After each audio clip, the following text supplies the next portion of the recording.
Shalom, Israel. I'd like to give all praises, honor, and glory to Yahweh, Ba'ashem Yahushai, Ba'ashem Kakudash, double honor to the apostles and the elders of Great Millstone, and Shalom to the elect out there doing this work of faith and labor of love, true sincerity. All right, and I want to get into a quick topic. I pretty much want to entitle it, I think either one of Israel's many transgressions or our main transgression, something to that effect. And we all should know what this is, and that's basically us going against the Most High, man. Us forsaking the Most High, according to, in fact, before I even start here,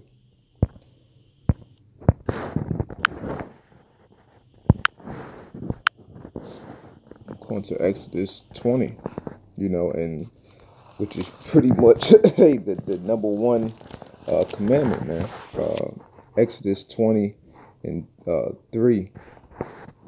Thou shalt have no other gods before me.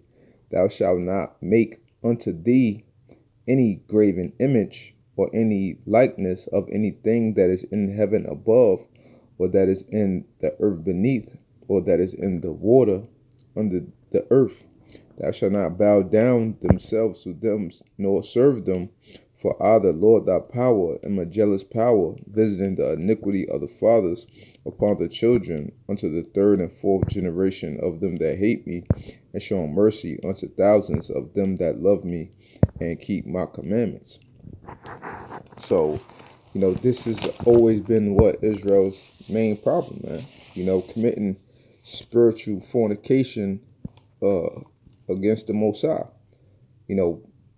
Israel having everything and having a true and righteous living power, but yet want to seek the other things that the other nations have, being covetous. That's why the scriptures say, ye have not, ye have not because ye ask not, and when ye ask amiss. So our people, is just embedded within them, and the wickedness that's within them, to always be covetous after something else, when they truly have everything, man. And then when they asking for it in the wrong reasons. It's not sincere.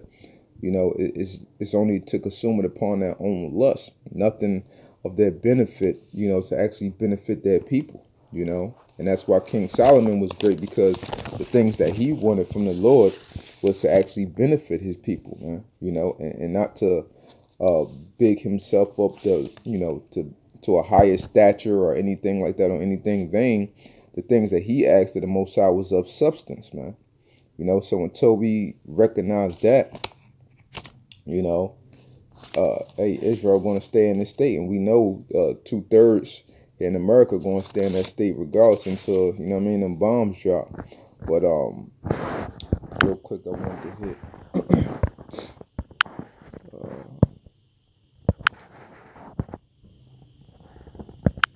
Ezekiel 16:32. It says, I want to start at Ezekiel 16:28 says, Thou hast played the whore also with the Assyrians, because thou wast unsatiable, meaning basically not able to be satisfied, man. So that's Israel not able to be satisfied. Yea, thou hast played the harlot with them, and yet couldst not be satisfied. Hey, you know what I'm saying? Just speaks on the point in which I was stating. Verse 29. Thou hast moreover multiplied thy fornication in the land of Canaan unto Chaldea, and yet thou wast not satisfied herewith. So, that's the nature of our people. We multiply in the fornication of the land, doing the things, that them Hamites was doing when the Lord commanded us clearly not to do those things, right? According to Leviticus 18. That's Leviticus 18:1. And the Lord spake unto Moses, saying, Speak unto the children of Israel, and say unto them, I am the Lord your power. After the doings of the land of Egypt, wherein ye dwelt, shall ye not do, and after the doings of the land of Canaan, whither I bring you, shall ye not do, neither shall ye walk in their ordinances. Ye shall do my judgments and keep my ordinances to walk therein. I am the Lord your power, man. Hey, so hey, that's plain and simple, man. That's plain and simple. So going back, right, of the Ezekiel 16:29, thou hast moreover multiplied thy fornication in the land of Canaan unto Chaldea, and yet thou was not satisfied herewith. So all of, bowing down to them other gods and all of that, and Israel still wasn't satisfied, man. Because that what the Most High would always punish us. We'd repent, and you just keep repeating the same old cycle, and Israel would not be satisfied regardless, man. Verse 30, how weak is thine heart with thy mind, saith the Lord. Power. Seeing thou doest all these things, the work of an imperious, whorish woman. Okay, that's the nature of our people, and that's why we're, the woman to the bridegroom, which is Yahweh Shah. Everything and how the Most High treats us. When you look at the relationship between a man and a woman, hey, you got to treat a woman a certain way. You gotta know how to play games with them. That's how the Most High got to do with us, because of the nature in which our people is sin, man. They try to keep us in line, but yet what a woman always wound up going astray, and that's what Israel wound up doing too. So we could see how it go hand in hand, man, and how a lot of different things, especially relationships, not just man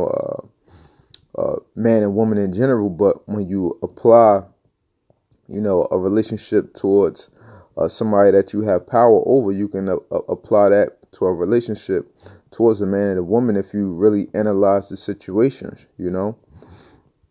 Verse 31, and that thou buildest thine eminent place in the head of every way, and makest thine high place in every street, and hast not been as a harlot, in that thou scornest hire, but as a wife that committeth adultery, which taketh strangers instead of her husband. They give gifts to all whores, but thou givest thy gifts to all thy lovers, and hirest them, that they may come unto thee on every side for thy whoredom. And the contrary is in thee from other women, in thy whoredoms, wherein none followeth thee to commit whoredoms. So what the other nations, they don't, in those times, they wasn't leaving their false gods, to come and serve the Lord. But we was putting away the Lord in order to honor every other false god that's under the heavens, man. And they are false, man. There's only one true and living power, as we, in the know, and that's Yahweh Shah, and Yahweh, and the Son Yahweh Shah. Okay, the Father and the Son.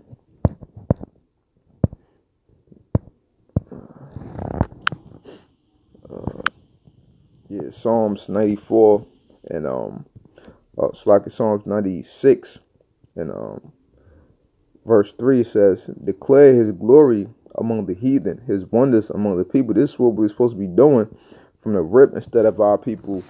We had all the knowledge, all the riches, but yet Israel still wasn't able to be satisfied. And that's why one of the biggest reasons why we had to go through this wickedness in order to learn righteousness, because we ain't appreciate it, man.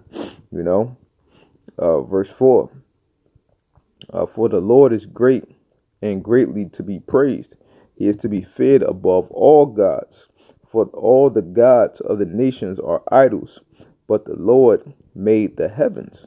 Hey, and that's plain and simple, man. All the other gods of the other nations, what they idols, man.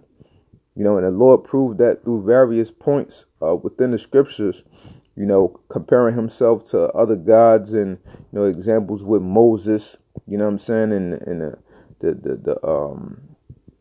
and the serpent and the cane that he had and all of that. The Lord clearly shows these different examples. I wanted to go to the book of Judges, to further show, because everything was all a test, and Israel fell miserably. Every chance we could get, we fell miserably.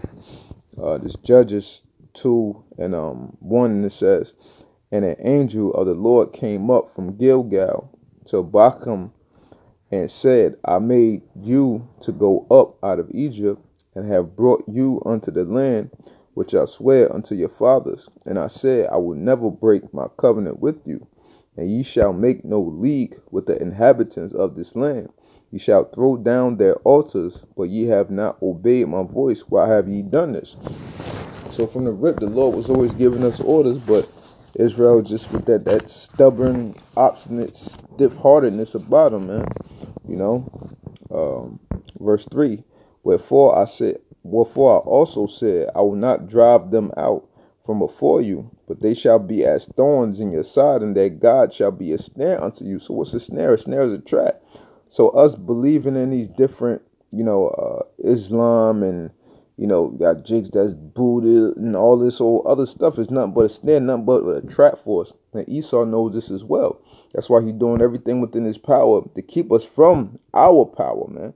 Because he know, hey, once we wake up on a whole, it's lights out for him. His kingdom has come to an end, period, man. That's all that's going to be said to it, Verse 4, and it came to pass, when the angel of the Lord spake these words unto all the children of Israel, that the people lifted up their voice and wept, and they called the name of that place Bochum, and they sacrificed there unto the Lord. So this is how it always was, man. Always was. Another example, just to show how the Lord was testing us, man. Judges 3 and 1. Now these are the nations which the Lord left to prove Israel. To prove what it means, what? To test us, man. To try us out. Now these are the nations which the Lord left to prove Israel. So the Lord had it for a reason, that we didn't destroy all of the altars, and all of the false gods and false images of the other nations. What? To prove us, to test us, to see if we will continue to serve him, in truth and sincerity, or if we would fall to our weakness, our weak-mindedness, man. As it got into it in Ezekiel, the 16th chapter, like how it said, how weak is thine heart? How weak is thy mind? Israel is that weak that the Most High could put us through all of this hell and all of this miraculous things that he's doing for us, and yet we fall, a win-on-win with every little win, man. Every little thing that turns our way and that seems pleasant to the eye, Israel is after it, man. Now these are the nations which the Lord left to prove Israel by them, even as many of Israel as had not known all the wars of Canaan, only that the generations of the children of Israel might know, to teach them war, and at the least such as before knew nothing thereof. Right? So to teach the ones war that didn't know, before all the many wars that happened before, right? Verse 3, namely 5 lords of the Philistines and the Canaanites and the Sidonians and the Hivites that dwelt in Mount Lebanon, from Mount Baal-Hermon unto the entering in of Hamath. And they were to prove Israel by them, to know whether they would hearken unto the commandments of the Lord, which he commanded their fathers by the hand of Moses. And the children of Israel dwelt among the Canaanites, Hittites, Amorites, Perizzites, Hivites, and Jebusites, and they took their daughters to be their wives, and gave their daughters to their sons, and served their gods. And the children of Israel did evil in the sight of the Lord, and forgat the Lord their power, and served Balaam in the groves. Hey, so the Lord laid everything clearly out for us, man, and told us that this is why he left these other nations and stuff here, to prove us and to test our heart, to test our loyalty, And now, once again, we testing them. The Lord is testing us, and we're proving our loyalty to him, by doing our best to endure to the end.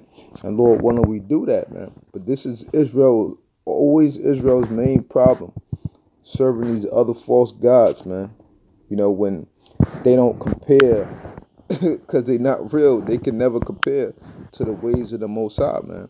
And our people need to wake up and just realize that, hey, we have everything right before us, only if we would dig a little deeper, man, and get out of that carnal mindset and stop letting Esau, winnow us away, man.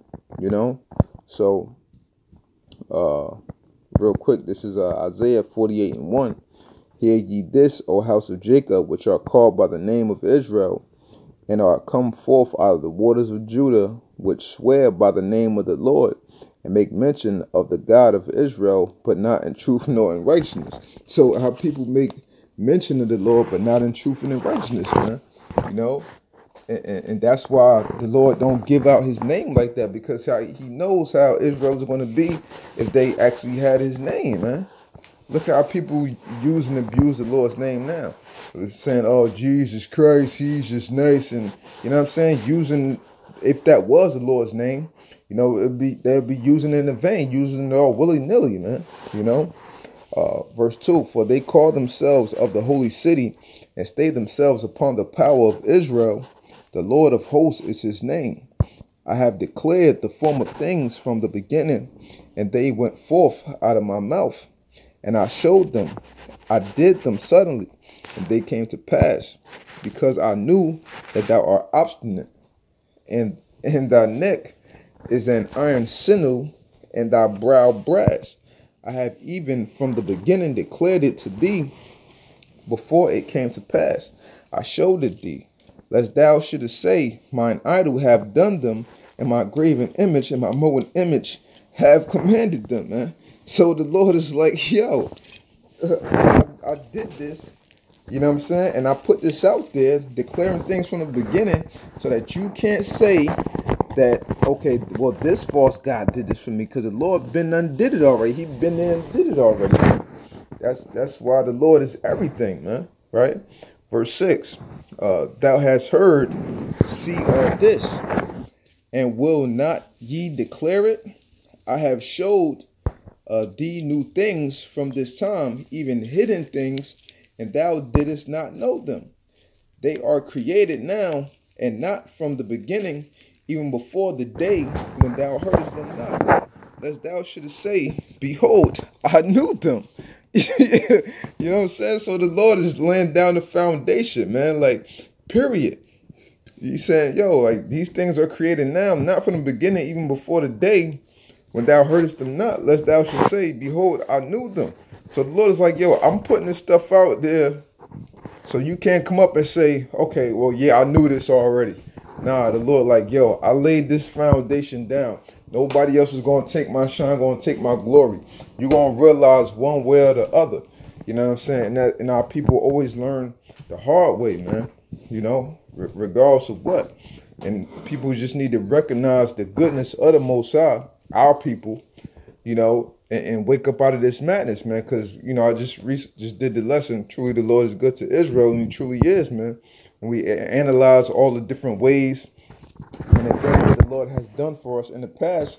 You can clearly see that, So real quick, I want to end off in Baruch 4.